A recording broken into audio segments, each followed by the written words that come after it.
Pastor are షాలిమరాజు గారు కుండేపి వారు వచ్చి వాక్య సందేశం ఇవ్వాల్సిందిగా సమయం వారికి ఇస్తూ ఉన్నాం.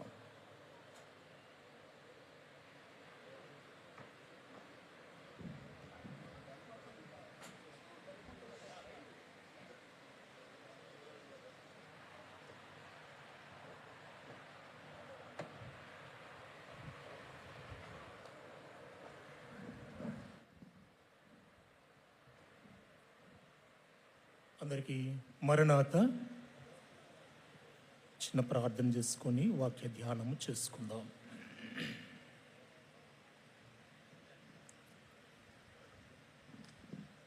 ఈ శ్రేష్టమైన ఏర్పాటు స్థలములో నిలవబడుటకు నాకు ఇట్టి శ్రేష్టమైన ఈ అవకాశం కలుగు చేసిన త్రిత్వ దేవునికి వందన మరణాతులు తెలియజేస్తున్నాను. అలాగే మిషన్ పెద్దలైన వారికి, అధికారులకు, మహోత్సవంలో కనివినకి ప్రత్యేకమైన మరణాత. ప్రార్థన చేసుకుని వాక్యం ధ్యానం చేసుకుందాము.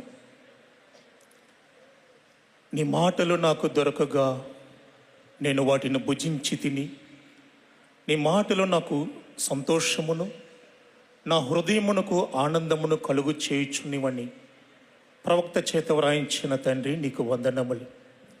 నీ మాటలను మేము ధ్యానము చేసుకొని పోవచ్చుండగా మా ఆత్మీయ జీవితములకు సంతోషమును, సమాధానమును అనుగ్రహించమని వాక్యమై ఉన్న యేసు నామమున వేడుకొని ప్రార్థిస్తున్నాం పరమ తండ్రి, ఆమేన్. తెలివిని కలిగించు నన్ను దివ్యగా వెలిగించు, తెలివిని కలిగించు నన్ను దివ్యగా వెలిగించు, నీ కలిగి భాగ్యములన్నిటిని నా కంటికి చూపించు, నీ కలిగిన భాగ్యములన్నిటిని నా కంటికి చూపించు. దైవాత్మ రమ్ము నా తనువున ప్రాలుము, నా జీవమంత నీతో నిండా చేరి వసింపుము, నా జీవమంత నీతో నిండా చేరి వసింపుము. దైవాత్మ రమ్ము.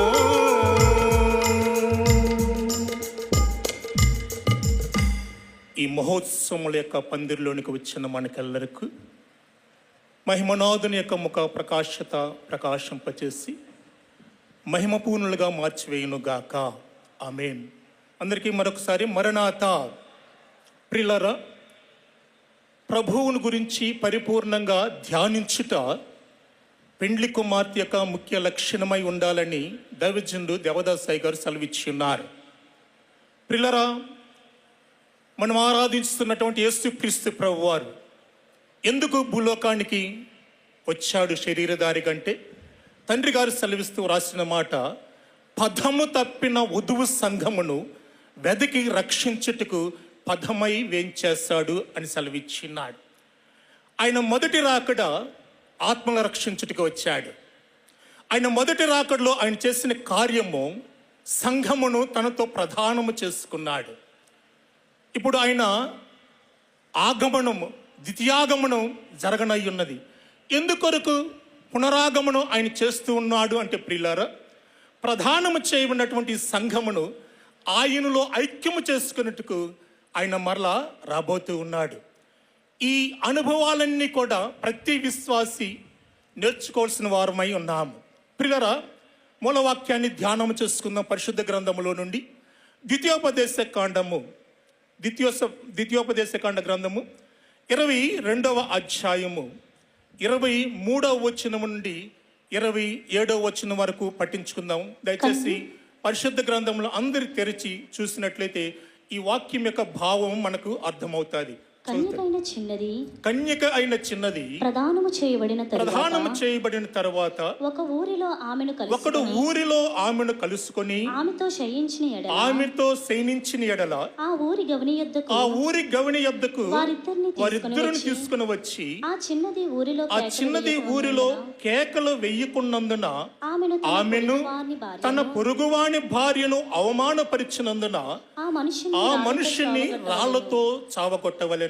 అట్లు ఆ చెడుతనము మీలో నుండి పరిహరించుదురు.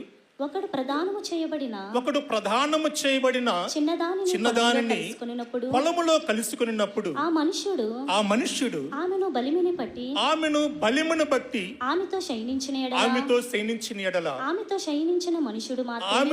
శయనించిన మనుష్యుడు మాత్రమే చావవలెను. ఆ చిన్నదానిని ఏమీను చేయకూడదు. ఆ చిన్నదాని యందు మరణపాత్రమైన పాపము లేదు. ఒకడు తన పొరుగువాని మీదకి లేచి ప్రాణహాని చేసినట్టే ఇది జరిగినది. అతడు ఆమెను పొలములో కలుసుకొనగా ప్రదానము చేయబడిన ఆ చిన్నది కేకలు వేసినను ఆమెకు రక్షకుడు లేకపోయెను. పిల్లరా, ఈ చదవబడినటువంటి వాక్యము దేవుని ఏర్పాటు ప్రజలైనటువంటి ఇశ్రాయేలుకి ఇవ్వబడినటువంటి కట్టడ లేక నియమము. ఇశ్రాయేలు యొక్క సాంప్రదాయ ప్రకారము ప్రదానము చేయబడిన నాటి నుండి వివాహ సమయమునకు మధ్య సుమారు 1 సంవత్సరం కాలము వారికి గడువు ఇవ్వబడుతుంది. ఎందుకు ఈ గడువు అంటే ప్రియులారా, వారు వివాహ జీవితములకు సంసిద్ధము చేసుకున్నట్టుకు దీనినే సిద్ధపాటు కాలము అని అంటారు. ప్రియులారా, ఈ చదవబడినటువంటి వాక్యంలో అంశాలను మనం ధ్యానం చేసుకుందాం. ప్రదానము చేయబడినటువంటి ఒక కన్యక ఉన్నది. ఆమె ఇంటిలో కానీ పొలములో కానీ ఉన్నప్పుడు ఒక చెడ్డ వ్యక్తి తన బలిమిని బట్టి ఆమెను బలాత్కారము చేసిన ఎడల ఆ అమ్మాయి కేక వేస్తే ఆ స్థలంలో ఎవరైనా ఉంటే వచ్చి కాపాడుతారు. ఒకవేళ కేక వేసినప్పటికీ రక్షకుడు ఆ స్థలములో లేకపోతే ఆ అమ్మాయి కేక వేసింది కాబట్టి ఆ అమ్మాయిని రాళ్లతో కొట్టి చంపకూడదు. కేవలము బలాత్కారం చేసిన వ్యక్తిని మాత్రమే రాళ్లతో కొట్టి చంపాలి. ఆ అమ్మాయి కేక వేసింది కనుక ఆ అమ్మాయి బ్రతుకుతుంది. కేక వేయకపోతే ఆమెను కూడా రాళ్లతో కొట్టి చంపవేయబడాలి. ఇది ఈ చదవబడినటువంటి వాక్యం యొక్క సారాంశము. ఈ వాక్యములో నుండి మనము ఆత్మీయ విషయాలను మనం ధ్యానం చేసుకుందాం. ఈ వాక్యాంశంలో మొత్తము 4 అంశాలను మనము చూడవచ్చు. మొదటి అంశము ప్రియులారా, ప్రదానము చేయన కన్యక కనబడుతూ ఉన్నది. రెండవదిగా చూస్తే బలాత్కారము చేయు వ్యక్తి కనబడుతూ ఉన్నాడు. మూడవదిగా చూస్తే ప్రియులారా, రక్షకుడు కనబడుతూ ఉన్నాడు. 4వ అంశము ఈ ప్రదానము చేయబడిన అమ్మాయి యొక్క స్పందన కనబడుతుంది. ఆమె మౌనముగా ఉన్నదా లేక కేకలు వేసినదా అనే అంశంను మనం చూడవచ్చు. ఈ 4 అంశములు క్లుప్తంగా మనము ధ్యానము చేసుకుందాం. మొదటి అంశంగా ప్రియులారా, ప్రదానము చేయబడిన కన్యక. కన్యక అంటే ఏమిటి? కన్యక అనగా ఎవరు? ప్రియులారా, కన్యక అనగా కలంకము లేనిది, కడగబడినది కన్యక. నిష్కలంకమైన స్థితి కలిగినది, నిర్దోషమైన స్థితి కలిగినది కన్యక. ఒక మాటలో చెప్పాలంటే పురుషుని ఎరుగనిది కన్యక. తల్లి అయిన మరియ గారు లూకా సువార్త 1వ అధ్యాయం 34వ వచనంలో ఆమె సెలవిస్తుంది కదా, నేను పురుషుని ఎరుగున దానును అని సెలవిస్తుంది. ప్రియులారా, క్రీస్తు ప్రభు వారి యొక్క కలవరి శిలువ రక్తపు కొలనులో ఉదక స్నానము చేయబడిన పరిశుద్ధపరచబడినదే నిజమైన కన్యక. ఈ పరిశుద్ధపరచబడినటువంటి ఈ కన్యక పరిశుద్ధుడైన క్రీస్తు ప్రభు వారితో ప్రదానము చేయబడింది. ప్రదానము చేయబడట అనగా ప్రియులారా, యేసుక్రీస్తు ప్రభు వారిని స్వరక్షకుడిగా అంగీకరించటే ప్రదానము చేయబడుట. దీనినే నిశ్చయత అని కూడా అంటారు. ఇక నిబంధన అనే 4 అక్షరాల్లో ప్రియులారా, మొదటి అక్షరము నీ, చివరి అక్షరము నా, మధ్యలో పదము బంధము ఉంది. అనగా నీకు నాకు మధ్య బంధం ఏర్పడింది అనే అంశాన్ని తెలియచేసేదే ప్రధానము చేయమన్నటువంటి అంశం. ఇదే విషయాన్ని అపోస్తలుడైన పౌలు గారు కొరింథీ సంఘానికి రాస్తూ, కొరింథీలకు రాసిన 2వ పత్రిక 11వ అధ్యాయము 2-3 వచనాలను మనము చూద్దాం. దేవాశక్తితో మీ ఎడల ఆసక్తి కలిగి ఉన్నాను. ఎందుకనగా పవిత్రురాలైన కన్యకగా ఒక్కడే పురుషునికి అనగా క్రీస్తుకు సమర్పింపవలనని మిమ్మును ప్రధానము చేసి తిని. అపోస్తలుడైన పౌలు గారు సెలవిస్తున్నారు, మిమ్మును క్రీస్తుకు ప్రధానము చేసి తిని. కానీ అంటున్నాడు అక్కడ 3వ వచనం చదువు తల్లి. సర్పము తన కుయుక్తి చేత హవ్వను మోసపరిచినట్లు మీ మనసులను చెరుపబడి క్రీస్తు ఎడలనున్న సరళత నుండి పవిత్రత నుండి ఎట్లైనను తొలగిపోవునేమో అని భయపడుచున్నాడు. పవిత్రత నుండి ఎట్లైనను తొలగిపోవునేమోనని భయపడుచు ఉన్నాను అని సెలవిస్తున్నాడు. పిల్లరా, ఎందుకు పౌలు గారు ప్రధానము చేయబడినటువంటి ఈ కన్యక విషయమై భయపడుచు ఉన్నాడంటే, ఈ కొరింథీ పట్టణము మహా గొప్ప పట్టణం. అంత మాత్రమే కాదు, బహుగా చెడిపోయిన పట్టణము, విచ్చలవిడి వ్యభిచారంతో నిండిన పట్టణము, భయంకరమైన విగ్రహారాధనతో కూడుకున్న పట్టణం. ఈ స్థితినే తెలియచేస్తూ పౌలు గారు తన మొదటి పత్రికలు రాస్తారు. కొరింథీలకు రాసిన మొదటి పత్రిక 5వ అధ్యాయము 1వ వచనంలో రాస్తూ అంటున్నాడు, మీలో జారత్వం ఉన్నదని వదంతి కలదు. మీలో ఒకడు తన తండ్రి భార్యను ఉంచుకున్నాడట. అట్టి జారత్వము అన్యజనులలో జరగదు.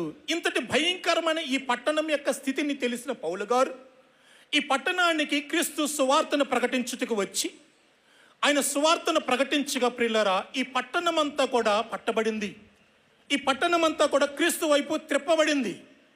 ఈ త్రిప్పబడిన ఈ పట్టణమునే ఆయన అంటున్నమాట, మిమ్మలను ఒక్కడే పురుషునికి నేను మిమ్మల్ని ప్రధానము చేశాను అంటున్నాడు. ఎవరు ఆ ఒక్కడే పురుషుడు? ప్రియులారా, అతి పరిశుద్ధుడు, మరణమును జయించిన వాడు.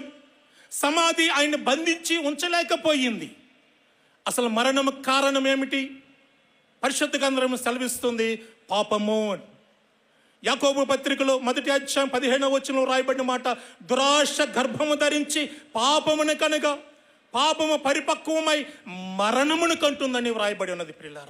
ప్రిల్లరా, మన ప్రభువు పాపమెరుగని వాడు. ఆయన పాపము చేయలేదని పేతురు గారు తన పత్రికలో రాస్తూ ఉన్నారు. ఆయన యందు ఏ పాపము లేదని యోహాను గారు తన పత్రికలో రాస్తూ ఉన్నాడు. ఇట్టి పరిశుద్ధుడైన ప్రభువు ఎందుకు మనల్ని ప్రధానము చేసుకున్నాడు?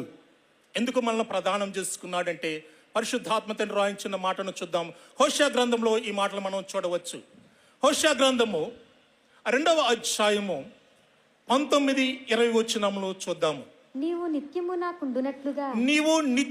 నాకుండునట్లుగా నేను నీతిని బట్టి తీర్పు తీర్చుట వలన దయాదాక్షిణ్యమును చూపుట వలన నిన్ను ప్రధానము చేసుకుందును అంటాడు. ప్రియులారా, నీవు నిత్యము నాకుండునట్లుగా నేను నిన్ను ప్రధానము చేసుకుందును.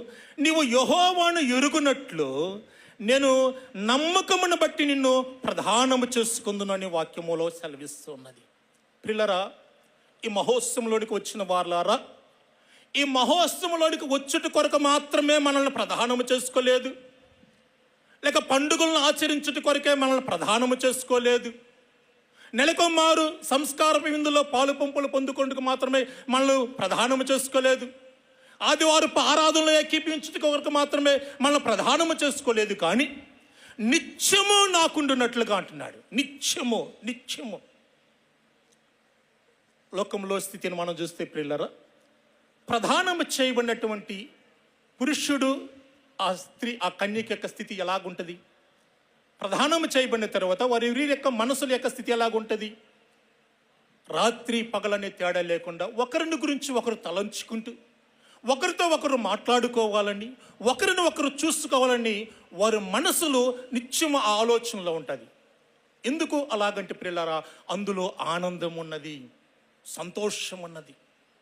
తండ్రి గారు రాశారు, యేసు నీ తలపే నాకు ఎంతో హాయి. ఆయన తలంచుకుంటేనే అంత హాయి.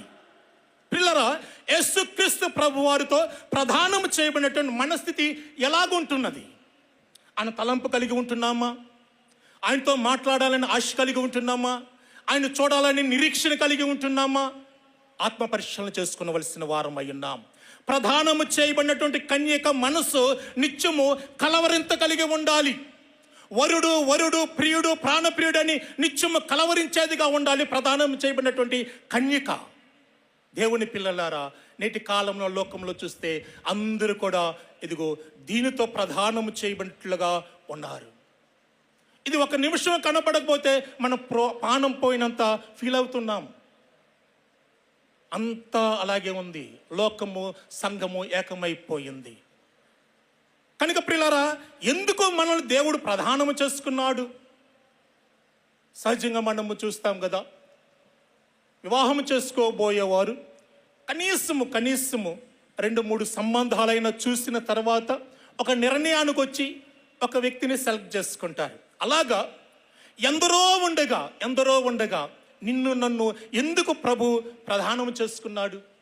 మనలో ఏ మంచి లేదు కదా. మన జీవితాలు గోమేరు వంటి జీవితాలు. గోమేరు వ్యభిచారి.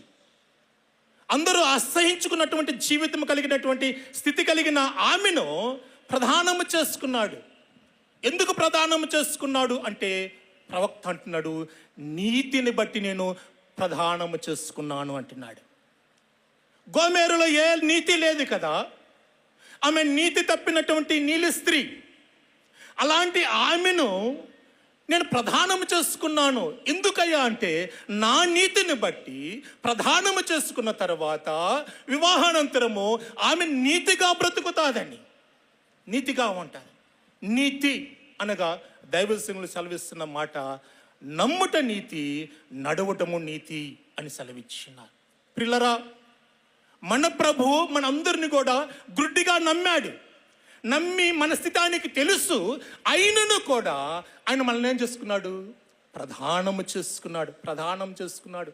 మనల్ని నమ్మటం మాత్రమే కాదు, మన కొరకు ఆయన ప్రాణాన్ని పెట్టాడు. కలువరి శిలువలో ఆయన మన కొరకు బలియాగం అయ్యాడు. అంత నమ్మకత్వం పెట్టుకున్నటువంటి మన ప్రియుడి యొక్క నమ్మకత్వాన్ని మనము నిలవబెట్టే వారిగా ఉండాలి, కానీ నమ్మక ద్రోహము చేయకూడదు. ప్రియులారా, కృతజ్ఞత కలిగిన వారిగా ఉండాలి. మన స్థితి ఏమిటో మనకు తెలుసు, ఆయనకి తెలుసు. ఆయనను కూడా నమ్మి మన కొరకు ప్రాణం పెట్టాడు. ఆయన నమ్మకత్వాన్ని మనము నిలవబెట్టే వారిగా ఉండాలి, కృతజ్ఞత కలిగి ఉండాలి. అపోస్తులైన పౌలు గారు తిమోతి గారు రాసిన మొదటి పత్రిక 1వ అధ్యాయము 12-13 వచనాలు చూద్దాము.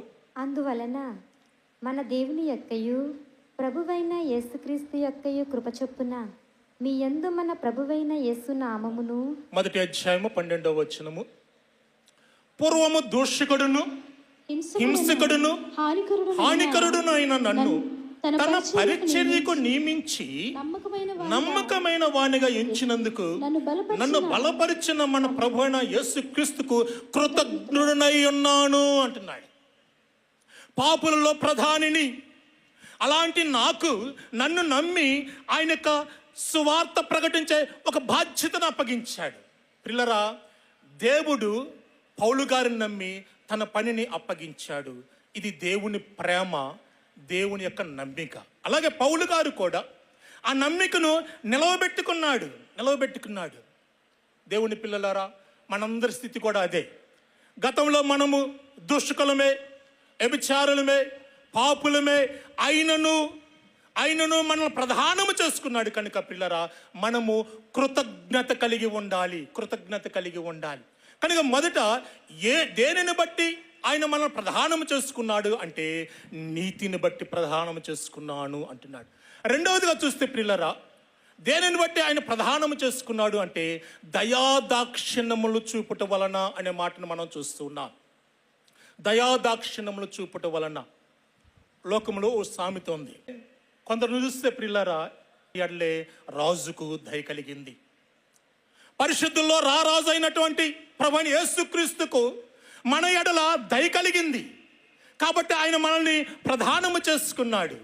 కాబట్టి మనము ఆయన నమ్మకత్వాన్ని నిలబెట్టాలి. రెండవదిగా దయాదాక్షిణ్యములు చూపటం వలన నేను ప్రధానము చేసుకున్నాను అంటున్నాడు. మూడవదికి నమ్మికను బట్టి. కీర్తనకాడు రాస్తాడు, కీర్తనల గ్రంథము 101వ కీర్తన 6వ చరణములో,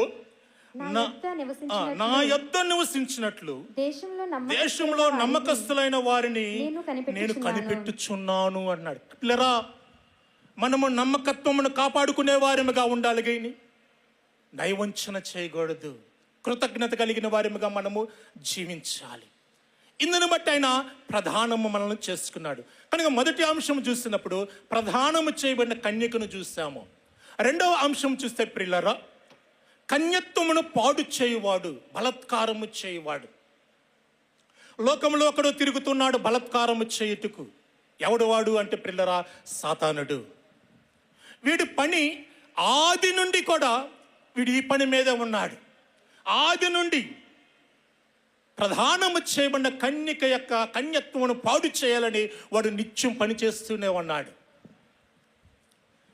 ఎట్టి వారి నైనా ఏ స్థలము నందైనా, ఎట్టి వారి నైనా ఏ స్థలము నందైనా పట్టి రక్షించుటకై పాఠంగా తండ్రికి మంగళార్చ. దేవుని పిల్లలారా, ఎట్టి వారినైనా, ఏ స్థితిలో ఉన్న వారినైనా, ఏ స్థలంలో ఉన్న వారినైనా ఆయన రక్షించాలని తండ్రి నిత్యము పాట్లు పడుతూ ఉంటే, రక్షించబడి ప్రధానము చేయబడినటువంటి కన్యకలను నిత్యము పాడు చేయాలని వాడు నిత్యము ఆ పని మీదే ఉంటున్నాడు. వాడు పాటలు పడుతున్నాడు, వాడు కూడా పాటలు పడుతున్నాడు. రక్షించబడిన వారిని బలత్కారము చేత వాడు పాపంలో పడవేయాలని ప్రయత్నం చేస్తూనే ఉన్నాడు. బలత్కారము అనేది ప్రియులరా ఇద్దరి ఇష్టము చొప్పున జరిగేది కాదు, కానీ ఒకడు తన బలిమిని బట్టి చేసేదే బలత్కారము. సహజంగా ప్రతి మనిషి కూడా మంచిగానే బ్రతకాలని కోరుకుంటాడు. అయితే ఈ బలత్కారుడు బలవంతంగా పాపం వైపు త్రిప్పివేస్తున్నాడు.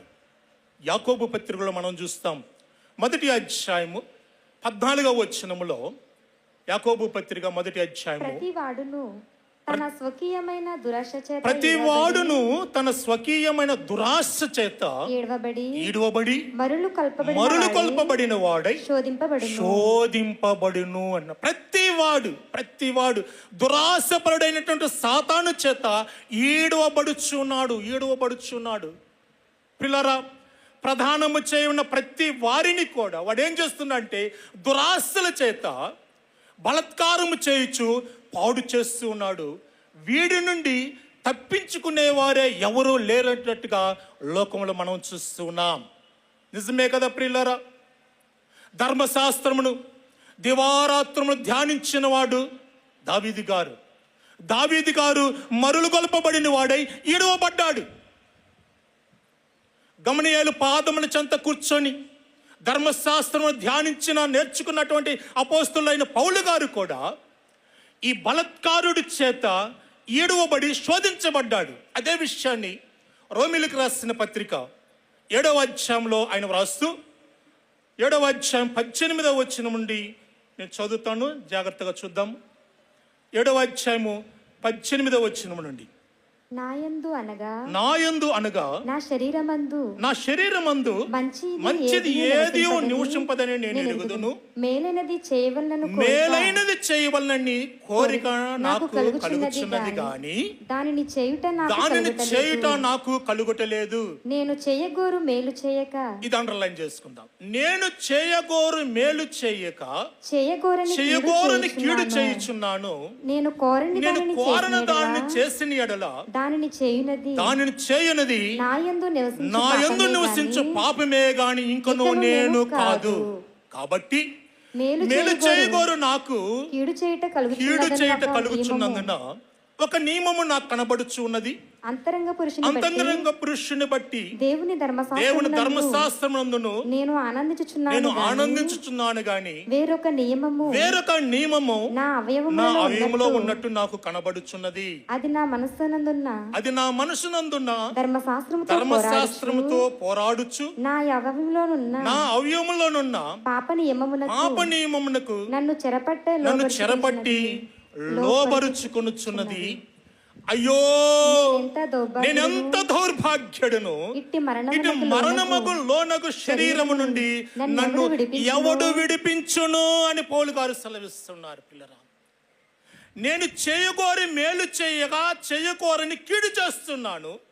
అది నేను చేయటం లేదు కానీ నా యందున్న పాపమే అంటున్నాడు. దేవుని పిల్లలారా, మనం ప్రతి దినం అనుకుంటాం ఈరోజు దేవునితో ఎక్కువ సమయం గడపాలి అనుకుంటాం, కానీ సమయం గడపలేకపోతున్నాం. ఉదాహరణకు మనం ముందు ఓ ప్రక్క బైబిల్ గ్రంథం ఉంది, మరొక పక్క ఈ సెల్ ఫోన్ ఉంది. మన మనసు దేని మీదకి వెళ్తుంది? బలత్కాడు ఏం చేస్తాడు? నీ మనస్సును మరులు కొలిపి దీని మీదకే తీసుకుని వెళ్తాడు. దీనితోనే గడిపేలా చేస్తున్నాడు. నేటి కాలమున సమయమంతా వ్యర్థం చేసుకుంటున్నాం. ఇది బలత్కాడు చేయు కార్యము.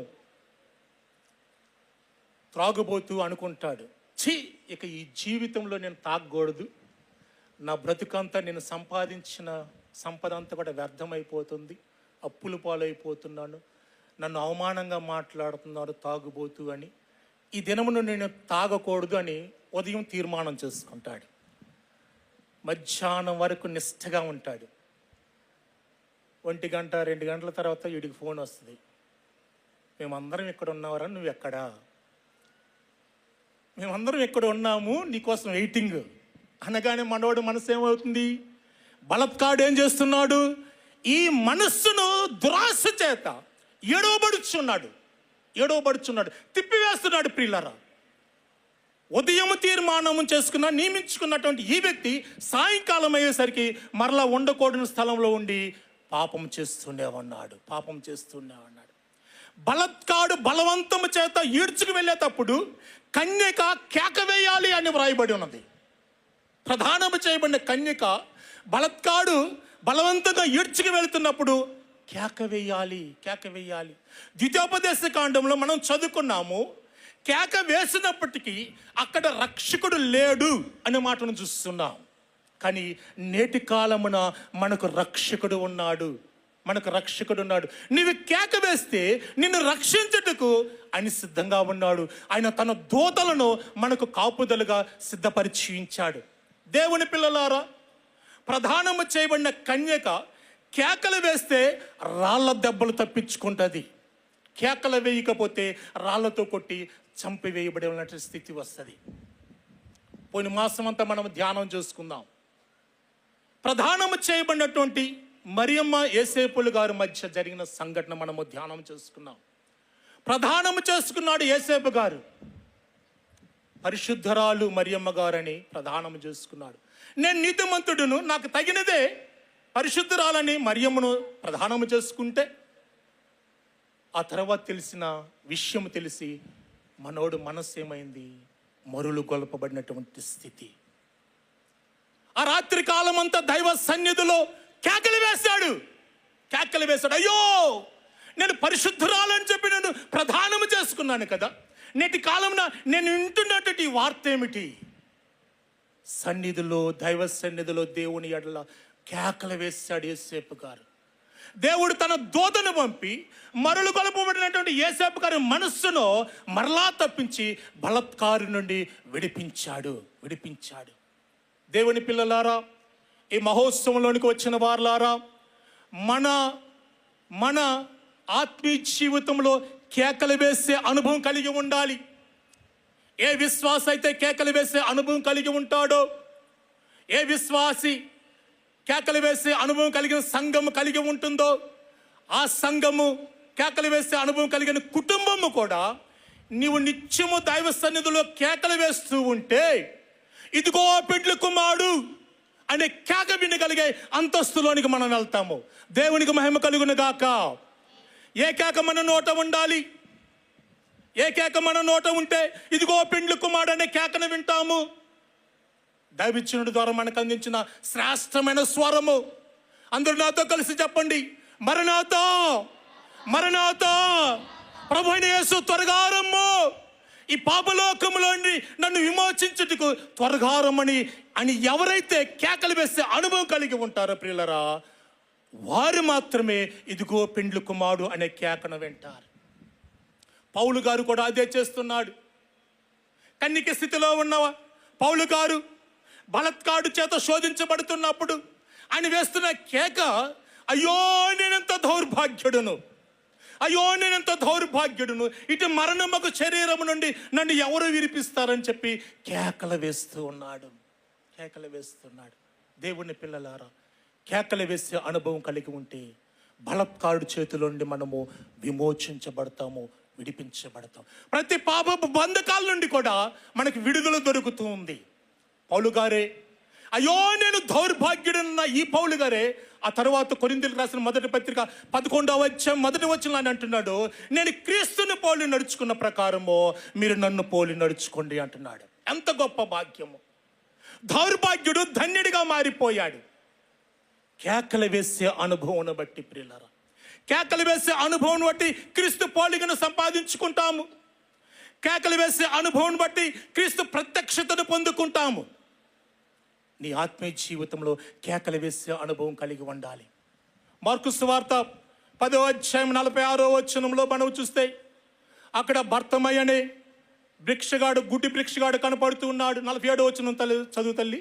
ఈయన నజరీయుడైన యేసు అని వాడు విని, దావీదు కుమారుడా యేసు నన్ను కరుణింపుమని కేకలు వేసును. పిల్లల కేకలు వేస్తున్న వారిని ఆటంకపరిచే దినాల్లో మనం ఉంటున్నాం. ఆనాడు ఆ గుడ్డి భిక్షాడిని కూడా ఆటంకపరుస్తూ ఉన్నాడు.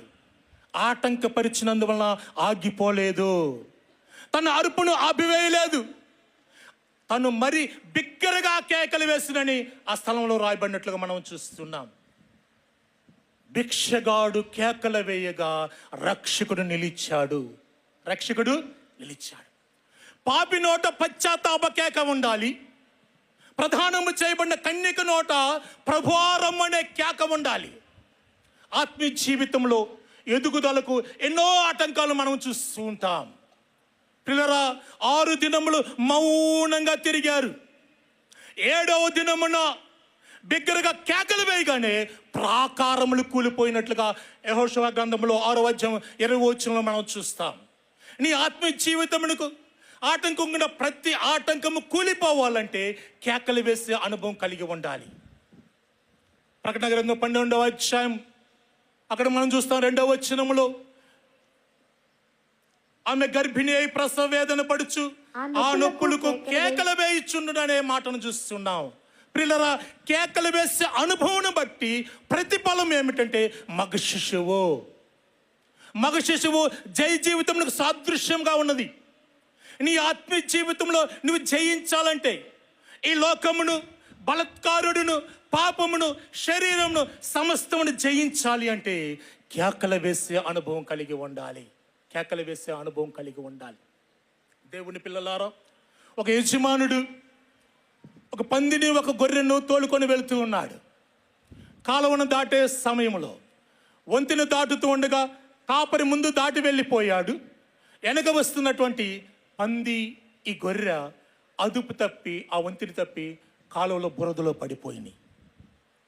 బురదలో పడినటువంటి పంది స్థితి ఏమిటి? బురదలో పడినటువంటి గొర్రె స్థితి ఏమిటి? పందికి బురదే పరలోకం. అమ్మా, పందికి ఆనందిస్తుంది, సంతోషము, బురదలోనే ఉండాలని కోరుకుంటుంది. కానీ ఈ గొర్రె ఏం చేస్తుంది? దేవుడు గొర్రెకిచ్చిన గొప్ప ఆయుధం ఏమిటంటే ప్రియులరా, అరుపు. అది అరుస్తూనే ఉంటుంది. తన కాపరి వచ్చి ఆ బురదలో నుండి తప్పించే వరకు ఒక్క క్షణం కూడా మౌనంగా ఉండదు. పంది మాత్రము సంతోషిస్తూ ఉంటుంది. ఈ గొర్రె తన కాపరి వచ్చి ఆ బురదలో విమోచించే వరకు, ఆ బురదలో నుండి తప్పించే వరకు కేకలు వేస్తూనే ఉంటుంది. గొర్రెపిల్ల మహోత్సవానికి సిద్ధపడుచున్న గొర్రెలారా, మనందరం చేయవలసిన పనింటి ప్రధానం చేయబడినట్టు కన్నిక స్థితి కలిగిన మనకు మన ప్రభు మనకిచ్చిన ఆయుధము అరుపే. ఏ అరుపు అరవాలి? మనకిచ్చిన భాగ్యము మరణాథ, ప్రభారము. ఇది అన్ని ప్రార్థనల కంటే మించిన ప్రార్థన, చిట్ట చివరి ప్రార్థన. బైబిల్ గ్రంథం యొక్క ముగింపే ప్రభారం అని మాటతో ముగింపుగా మనం చూస్తున్నాం. దైవజనుడి ద్వారా మనకిచ్చిన గొప్ప భాగ్యము, ఈ అనుభవం ఎంతస్తు కలిగి ఉన్నాం. అయితే ఇది నామకార్థంగా కలిగి ఉంటున్నామేమో జాగ్రత్త. బురద వంటి లోకంలో పడిపోతున్నామేమో జాగ్రత్త. ప్రతి దినము దైవ సన్నిధిలో చేరి దేవునికి మనము మొరపెట్టే వారిగా ఉండాలి. మరణాత అంటూ నిత్యము కేకలు వేసే వారిగా ఉండాలి. ఈ మరణాత అనే మాటలో మహిమ దాగి ఉన్నది. మరణాత అనే మాటలో మహిమ దాగి ఉన్నది. మహిమ వేగం మీదకు మనం కొనిపోబడాలంటే ప్రియులారా, మన స్వరము మన కేక మరణాత అయి ఉండాలి. దేవుణ్ణి ప్రియుడిని ఆహ్వానించుకోవాలి, లోకముడిగా ప్రకటించాలి. దేవుడు మనకిచ్చిన ఆధిక్యతే ఈ మరణాత స్వరము. ఈ మహోత్సవంలోనికి వచ్చిన వారలారా, ప్రధానము చేయబడిన తర్వాత ఒకవేళ తప్పిపోయిన స్థితిలో ఉన్నావేమో, చాలా మారులు తప్పిపోతిని మేలు కానక నాయనా, చాలా మారులు తప్పిపోతిని మేలు కానక నాయనా, చాలా మొరలా ఆలకించుము చాలిగలనా నాయనా, నన్ను తీర్చుము చిన్న ప్రాయము సన్నుతుండగా నాయనా.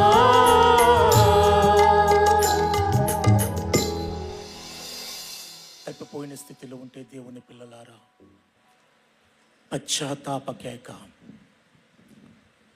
పశ్చాత్తాపకేక వింటే ఆయన ఖచ్చితంగా నిలబడి రక్షించాడు. మనము గ్రుడ్డివాణి దగ్గర చూసాము.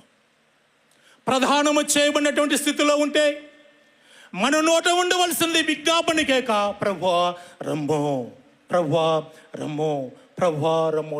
నిత్యము మన నోట ఉండవలసిన స్వరమో, అదే తలంపు మనం కలిగి ఉండాలి. అటు తలంపు కలిగి గొర్రెపిల్ల మహోత్సవంలో ఏకీభవించగలిగే భాగ్యము ఈ మహోత్సవంలోనికి వచ్చిన మనకెల్లరకు ప్రాణప్రియుడి దయచేయను గాక. తండ్రి మీకు వందనాలయ్యా. ఈ కొద్ది మాటలు బిడ్డల అంతరంగాలు మా అంతరంగాలు ముద్రించి మీ మహిమ రాకడకరు ఆయత్తపడగలిగే గొప్ప ఆత్మీయస్థితి మా ఎల్లరికూ అనుగ్రహించమని వచ్చుచున్న యేసునామమున వేడుకొని ప్రార్థించున్న పరమ తండ్రి, ఆమేన్. మరొక మారు దేవునికి వందన మరణాతులు తెలియజేస్తున్నాను. ఆత్మీయ జనకులకు వందన మరణాతులు, అలాగే మహోత్సవంలో కనివిన రాయ్ గారికి ప్రత్యేకమైన మరణాత, బేతేలు గృహవాసులకు ప్రత్యేకమైన మరణాత, అధికారులైన వారందరికీ మరణాత.